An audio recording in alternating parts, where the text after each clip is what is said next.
Quand une personne vient nous voir avec un problème, on a tendance à être focalisé sur le problème.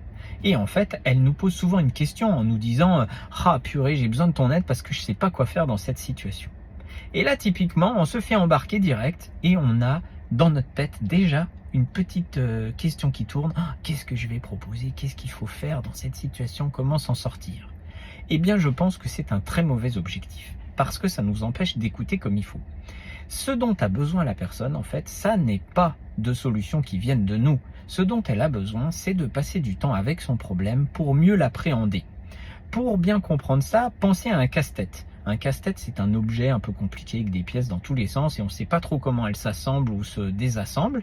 On a besoin de le regarder, on a besoin de le regarder sous toutes ses facettes pour mieux comprendre. Et dans ce cas-là, quand on est en train d'essayer de résoudre un casse-tête, on n'a surtout pas besoin de quelqu'un qui vient nous dire « Ah ben tourne-le comme ci, fais comme ça, nanana », c'est hyper relou ça, on a besoin de se concentrer sur le casse-tête.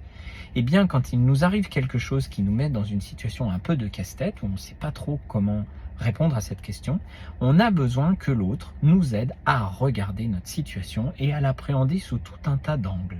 Pour ça, on a besoin qu'elle nous pose des questions, qu'elle nous dise ce qu'elle comprend de notre situation, pas qu'elle nous dise dans quel sens voir les choses et comment tourner le casse-tête, comment tourner notre situation. Alors, quand vous écoutez quelqu'un qui vient vous poser une question, qui a un problème à résoudre, ne sautez pas tout de suite sur la question. Ne vous laissez pas embarquer dans ce piège qui consiste à essayer de répondre à sa place à la question « qu'est-ce que je dois faire ?»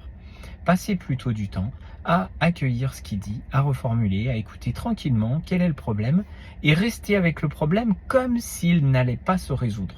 Comme si vous n'aviez aucun pouvoir pour le résoudre. D'ailleurs, pour de vrai, c'est que vous n'avez pas de pouvoir de le résoudre, seule la personne peut effectivement le faire pour elle-même.